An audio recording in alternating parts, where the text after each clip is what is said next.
Good morning everyone. বন্ধুরা সকলে কেমন আছো? আশা করি ভালো আছো। বিল্ডিংয়ের সবথেকে গুরুত্বপূর্ণ হচ্ছে এই কলম এবং বিম। আর আপনি যদি এই কলমের রডে ভুল করেন, বিমের রডে ভুল করেন, তাহলে তো বিল্ডিংয়ে ক্র্যাক আসবেই। আপনি বুঝতেই পারবেন না কী জন্য ক্র্যাক এসছে। আপনি বিল্ডিং তৈরি করবেন প্রাকৃতিক দুর্যোগ থেকে রক্ষা পাওয়ার জন্য, যেরকম সাইক্লোন, ভূমিকম্প, এর থেকে রক্ষা করার জন্য আপনারা বিল্ডিং তৈরি করবেন। সেটা যদি আপনার রক্ষা না হয় তাহলে বিল্ডিং করে লাভ কী? আর কলমের রডের এই ভুলগুলো আপনি তো করবেনই না, আর কাউকে করতেও দেবেন না। ভুলটা কি সেটা দেখুন। এখানে দেখুন বিমের কাজ শুরু হয়েছে, আর কলমের রডের ল্যাপিং বা জয়েন্ট বিমের ভিতরে চলে গেছে। এটা কিন্তু সিভিলের সব থেকে বড় মিস্টেক।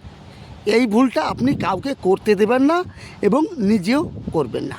আগে জানুন কলমের রডের যে ল্যাপিং বা জয়েন্টটা কোথায় দিতে হয় সেটা জানুন। সেটা জেনে তবেই আপনি বিল্ডিংয়ের কাজ করুন। যদি না জানেন কোনো দিন এই কাজটা করবেন না। দেখুন, এত বড় ভুল করলে কোনো ইঞ্জিনিয়ার আপনার বিল্ডিংকে রক্ষা করতে পারবে না, এটা আমার গ্যারান্টি। কলমের রডের জয়েন্ট বা ল্যাপিংটা কখনই বিমের ভিতরে দিবেন না। আর উপরে যে স্ল্যাব বা ছাদ হবে তার ভিতরেও যেন আপনার কলমের রডের ল্যাপিং বা জয়েন্ট দেবেন না। ল্যাপিং আপনি দেবেন এই বিমের উপর থেকে, বিমের উপরে যাবে, কিন্তু বিমের ভিতরে আসবে না। এরপরে উপরে ছাদের ক্ষেত্রে বা স্ল্যাবের ক্ষেত্রে একই কন্ডিশন, ওর বিমের ভিতরে বা স্ল্যাবের ভিতরে কলমের রডের ল্যাপিং বা জয়েন্ট দিবেন না। এটা দেবেন ক্লিয়ার হাইটের ভিতরে। এই ক্লিয়ার হাইটটা কি ভালো করে জানুন। ক্লিয়ার হাইট হচ্ছে, এখানে বিম হয়েছে গ্রাউন্ড বিম, এর উপরে ফ্লোর আসবে, ফ্লোরের উপর থেকে আপনি উপরে যে ছাদ করবেন, ছাদের নিচে বিম থাকে, বিমের নিচ পর্যন্ত যে হাইটটা, এই হাইটটাকে বলতে হয় ক্লিয়ার হাইট। এই হাইটের ভিতরেই কিন্তু কলমের রডের ল্যাপিং বা জয়েন্ট দিতে হয়, আর কোথাও দিতে নেই, এটা মনে রাখবেন। এইবার প্রশ্ন হচ্ছে, এই কলমের রডের ল্যাপিং বা জয়েন্টগুলি কিন্তু অল্টারনেটিভ করতে হয়। অল্টারনেটিভ কীরকম? এই রডটাই এখানে ল্যাপিং আছে, পরবর্তীটা এখানে ল্যাপিং দিলে হবে না, এর থেকে 1 মিটার দূরে দিতে হবে। দ্বিতীয়টা এখানে ল্যাপিং আছে, দেখুন পরেরটা কিন্তু এখানে ল্যাপিং নেই। এইভাবে অল্টারনেটিভ করে দেবেন। গ্রামের বাড়িতে এই ভুলটা করে কি, কলমের রডগুলো একই লেভেলে রাখে। এটা করবেন না, এটা ইঞ্জিনিয়ারের কাজ না। যে সঠিক ইঞ্জিনিয়ার এই কাজটা কখনই করবে না, এটা মনে রাখবেন। আর ভুল করলে আপনার তো ভুগতেই হবে, কেউ ঠেকাতে পারবে না। আর বিমের এক্সট্রা রড, এখানে বিমের কাজ চলছে, আপনি কোন হিসাবে দেবেন? টপ এক্সট্রা কোন হিসেবে দেবেন এবং বটম এক্সট্রা কোন হিসেবে দেবেন? বিমের এক্সট্রা রড সব সময় L/3 বা L/4 হিসাবে দিতে হয়, এটা মনে রাখবেন।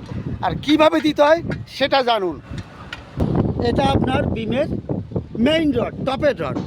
টপের রডের নিচে যে রডটি থাকে সেটা হচ্ছে টপ এক্সট্রা।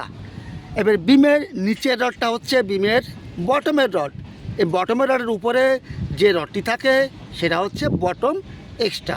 এটি বটম এক্সট্রা, উপরটা হচ্ছে টপ এক্সট্রা। এই রডটা কত দূর পর্যন্ত দিতে হবে এটা এখানে দেওয়া হয়েছে L/3 হিসাবে। L/3টা কি দেখুন, এখানে একটা কলম আছে, কলমের সেন্টার থেকে আগে দেখুন, এই আগের কলমের সেন্টার আছে 5 মিটার, 5 মিটার আছে। কিন্তু এই 5 মিটারকে যদি আমি L/3 দিয়ে ডিভাইডেড করি তাহলে হচ্ছে আপনার 1.66 মিটার, 1 মিটার 600। এবার দেখুন কোথা থেকে, এই কলম সেন্টার থেকে প্লাস কলমের এন্ড অ্যাড করতে হবে, আর 500 অ্যাড করতে হবে। যে মাপটা বলেছি, কলম সেন্টার থেকে আগের কলমের সেন্টার আছে 5 মিটার। ক্লিয়ার? 5 মিটারের L/3 হচ্ছে 1.6 metre, 1.6 metre, 1.6 metre plus centre থেকে কলমটা কতটা দূর আছে 500, আর 500 অ্যাড করে দেবে 1600 আর 500 2100। এই L/3 হিসেবে এটি হতে হবে 2 মিটার 100 mm, কিন্তু এটা 3.5 মিটার দিয়েছে। এখানে যে বিবিএসটা তৈরি করেছে না বন্ধুরা, এই কলমটা আছে, আর লাস্টের কলমের হিসাবে L/3 দিয়েছে। এই ভুলটা কেউ করবেন না, আপনারা স্কুলে থাকেন, এই ভুলটা করবেন না। L/3 আপনি দেবেন কোন হিসাবে? এখানে কলম আছে, পরবর্তী যে কলমটি থাকবে এই দুটি কলমের ভিতরে ডিস্টেন্স এর L/3 করবে। এ কি ভুল করেছে? এই কলমটা আর লাস্টের কলম এই ডিস্টেন্স আছে 16 মিটার, 16 মিটারের L/3 করেছে। এই জন্য এই রডটা বেশি লম্বা হয়েছে। এটা 2 মিটার 100 হওয়া উচিত ছিল, সেখানে 3.5 মিটার 4 মিটার হয়ে গেছে এই রডটা। দেখুন এটা কত বড় সিভিলের মিস্টেক, এটা করবেন না। আর এটি হচ্ছে আপনার সাইডের কলম, বিমের যে টপের এক্সট্রা, এটা হচ্ছে বিমের টপ সাইড এক্সট্রা, বিম টপ সাইড এক্সট্রা, এই বটমের বিম বটমের সাইড এক্সট্রা। এরপরে দেখুন এই মাঝে যে কলমটি আছে দেখা যাচ্ছে, এই যে টপ রডের নিচে যে এক্সট্রা রডটি, এটা হচ্ছে আপনার middle extra, top middle extra, এটি মনে রাখবেন। আর নিচের রডটি আছে বটম মিডিল এক্সট্রা। এই রডটা কতটা লম্বা হতে হবে? L/3 হিসাবে করেছি 5 মিটার, L/3 আছে 1600। আপনার এই কলম সেন্টার থেকে বাঁ দিকে 1600 হতে হবে, ডান দিকেও 1600 হতে হবে, এটা মনে রাখবেন।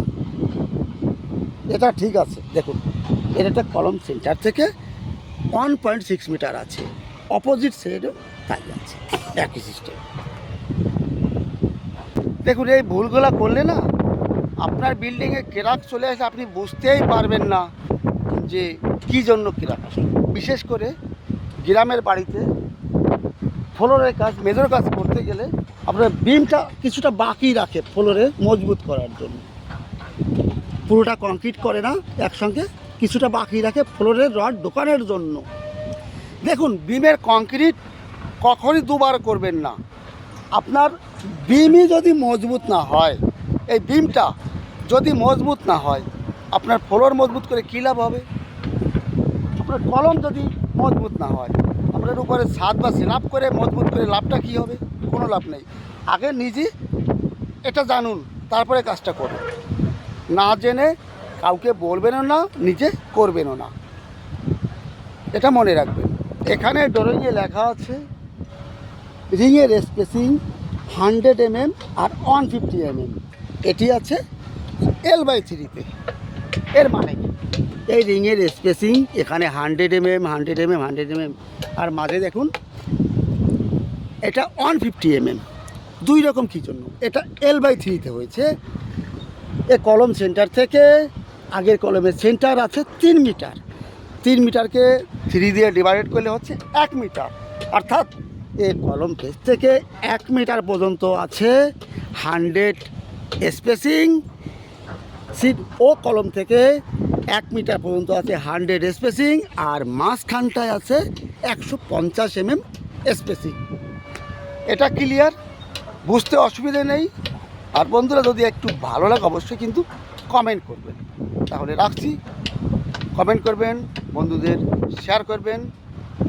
তাহলে বন্ধুরা রাখছি, ভালো থাকুন, সুস্থ থাকুন, আল্লাহ হাফেজ।